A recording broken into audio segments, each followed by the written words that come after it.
ചെകുത്താൻ ശക്തി പ്രാപിക്കുന്നത് രാത്രിയാണ്. എമ്പുരാൻ ട്രെയിലറിന്റെ വ്യാജ കോപ്പി പുറത്തിറങ്ങിയതാണ്. ഇങ്ങനെ ഒരു പെട്ടെന്ന് ഒരു മാസ് സിനിമയ്ക്ക് വേണ്ട കത്തിക്കലും പൊട്ടിക്കലുമെല്ലാം പിതാവിന്റെയും പുത്രന്റെയും ഇടയിൽ വിരിഞ്ഞ പൂവ്, നമോ ഗോളങ്ങളുടെ തമ്പുരാൻ എന്നൊക്കെ ഒരു സാധാരണ മാസ് ഹീറോയും അയാളുടെ അധോലോക ഫ്ലാഷ് ബാക്കിനപ്പുറം എമ്പുരാനെ വ്യത്യസ്തമാക്കുന്നത് കഥയെ ഇങ്ങനെ നമ്മളറിയാത്ത സ്റ്റീഫൻ നെടുമ്പള്ളിയുടെ അറിയപ്പെടാത്ത ജീവിതത്തിന്റെ അനാവരണമായിരിക്കും. ഹലോ, ഞാൻ ശശികുമാർ. എല്ലാവർക്കും സിനിമാ കമ്പൻ ചാനലിലേക്ക് സ്വാഗതം. ഇരുട്ടിന്റെ സന്തതിയാണ് ചെകുത്താൻ, ലൂസിഫർ.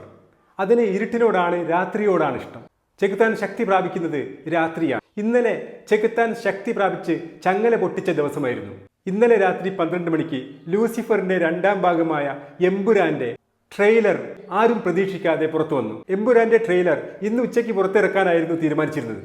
എന്നാൽ ഇന്നലെ പാതിരാത്രിക്ക് എമ്പുരാന്റെ ട്രെയിലർ പുറത്തു വന്നത് എല്ലാവരെയും ഞെട്ടിച്ചിരിക്കുകയാണ്. എമ്പുരാൻ ട്രെയിലറിന്റെ വ്യാജ കോപ്പി പുറത്തിറങ്ങിയതാണ് ഇങ്ങനെ ഒരു പെട്ടെന്നുള്ള തീരുമാനത്തിന് നിർമ്മാതാക്കളെ പ്രേരിപ്പിച്ചതെന്ന് പറയപ്പെടുന്നു. എന്തായാലും ചെകുത്താൻ ചങ്ങല പൊട്ടിച്ച് ഇന്നലെ പാതിരാത്രിയിൽ പുറത്തു ചാടിയിരിക്കുന്നു. നേരം പുലരുമ്പോഴേക്ക് എമ്പുരാന്റെ ട്രെയിലർ ലക്ഷക്കണക്കിന് പേരാണ് കണ്ടത്. പ്രതീക്ഷിച്ചതുപോലെ അല്ലെങ്കിൽ പ്രതീക്ഷകൾക്കും അപ്പുറത്താണ് എമ്പുരാന്റെ ട്രെയിലർ പ്രേക്ഷകർക്ക് നൽകുന്ന ആവേശം. ഏകദേശം 4 മിനിറ്റോളമുണ്ട് എമ്പുരാന്റെ ട്രെയിലർ.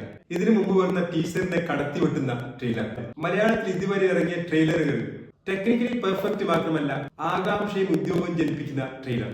മലയാളം കണ്ട ഏറ്റവും മികച്ച ഒരു മാസ് സിനിമയുടെ മറ്റൊരു KGFന്റെ പ്രതീക്ഷ നൽകുന്നതായിരുന്നു എമ്പുരാന്റെ ട്രെയിലർ.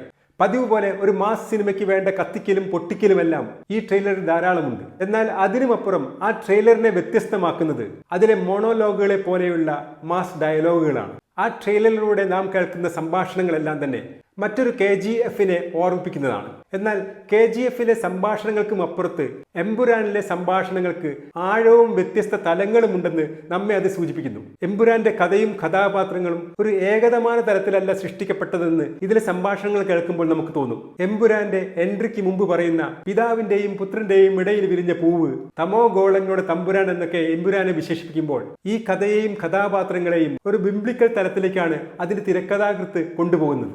ദൈവപുത്രൻ തന്നെ തെറ്റ് ചെയ്യുമ്പോൾ ചെകുത്താനെ അല്ലാതെ വേറെ ആരെ ആശ്രയിക്കാനെന്ന് ഇതിൽ ചോദിക്കുമ്പോൾ മിൽട്ടന്റെ പാരഡൈസ് ലോസ്റ്റിൽ സ്വർഗം നഷ്ടപ്പെട്ട നരകത്തിൽ ജീവിക്കുന്ന ലൂസിഫറുടെ ദൈവത്തോടുള്ള വെല്ലുവിളിയാണ് അത് നമ്മെ ഓർമ്മപ്പെടുത്തുന്നത്. ഒരു സാധാരണ മാസ് ഹീറോയും അയാളുടെ അധോലോക ഫ്ലാഷ് ബാക്കിനും അപ്പുറം എമ്പുരാനെ വ്യത്യസ്തമാക്കുന്നത് കഥയെ ഇങ്ങനെ കൂടുതൽ ആഴത്തിലും വ്യത്യസ്ത ലെയറുകളിലൂടെ കൊണ്ടുപോകുന്ന ആ തിരക്കഥയുടെ മിടുക്ക് തന്നെയാണ്. ലൂസിഫറിലൂടെ നമ്മൾ അറിയാത്തതെന്തോ സ്റ്റീഫൻ നെടുമ്പള്ളിയുടെ കഥയിലുണ്ട് എന്ന് ഓർമ്മപ്പെടുത്തിക്കൊണ്ടാണ് ലൂസിഫർ അവസാനിക്കുന്നത്. അങ്ങനെ നമ്മൾ അറിയാത്ത സ്റ്റീഫൻ നെടുമ്പള്ളിയുടെ അറിയപ്പെടാത്ത ജീവിതത്തിന്റെ അനാവരണമായിരിക്കും എമ്പുരാനിൽ നാം കാണാൻ പോകുന്നത്. Stephen come back, save your land, save God's own country എന്ന് സ്റ്റീഫന്റെ തിരിച്ചു വരവിന് വേണ്ടി എമ്പുരാന്റെ ട്രെയിലറിൽ ആരോ വിളിച്ചു പറയുന്നുണ്ട്. നമ്മൾ അറിയാത്ത സ്റ്റീഫനെയായിരുന്നു ലൂസിഫറിൽ നമ്മൾ കണ്ടതെങ്കിൽ നാം കാണാൻ പോകുന്ന സ്റ്റീഫൻ നമ്മൾ അറിയുന്ന ദൈവത്തെ പോലും വെല്ലുവിളിക്കാൻ ധൈര്യമുള്ള, ലോകം വിറപ്പിച്ച എമ്പുരാനായിരിക്കും ലൂസിഫറിന്റെ രണ്ടാം ഭാഗത്തിലെ സ്റ്റീഫനായി വരുന്നത്. അതുകൊണ്ട് തന്നെ ലൂസിഫറിൽ കണ്ടതിനേക്കാൾ കൂടുതൽ ശക്തനായ മറ്റൊരു സ്റ്റീഫനെ ആയിരിക്കും എമ്പുരാനിൽ പ്രേക്ഷകർ പ്രതീക്ഷിക്കുന്നുണ്ടാവുക. ലൂസിഫറിനേക്കാൾ വലിയൊരു സ്റ്റീഫൻ എന്ന് പറഞ്ഞാൽ അത് വലിയൊരു പ്രതീക്ഷ തന്നെയാണ്.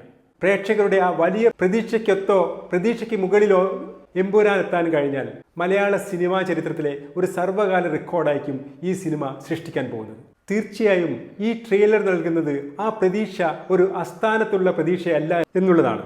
മാർക്കോയ്ക്ക് ശേഷം മലയാളത്തിൽ നിന്നുള്ള അടുത്ത പാൻ ഇന്ത്യൻ സിനിമയാണ് എമ്പുരാനിലൂടെ മലയാള ഫിലിം ഇൻഡസ്ട്രി പ്രതീക്ഷിക്കുന്നത്. അതുവഴി മലയാള ഫിലിം ഇൻഡസ്ട്രിയുടെ അതിരുകൾ വിശാലമാക്കാനും കൂടുതൽ വലിയ സ്വപ്നങ്ങൾ കാണാനും അത് പ്രാവർത്തികമാക്കാനും നമ്മുടെ ചലച്ചിത്രകാരന്മാർക്ക് സാധ്യമാവട്ടെ എന്ന് ആശംസിക്കുന്നു. ഈ വീഡിയോ ഇവിടെ അവസാനിക്കുന്നു. ഈ വീഡിയോ ഇഷ്ടപ്പെട്ടാൽ തീർച്ചയായും ലൈക്ക് ചെയ്യുക, കമന്റ് ചെയ്യുക, സബ്സ്ക്രൈബ് ചെയ്യുക. പുതിയൊരു വീഡിയോയുമായി വരുന്നവരെ എല്ലാവർക്കും സിനിമാ കമ്പത്തിന്റെ നമസ്കാരം.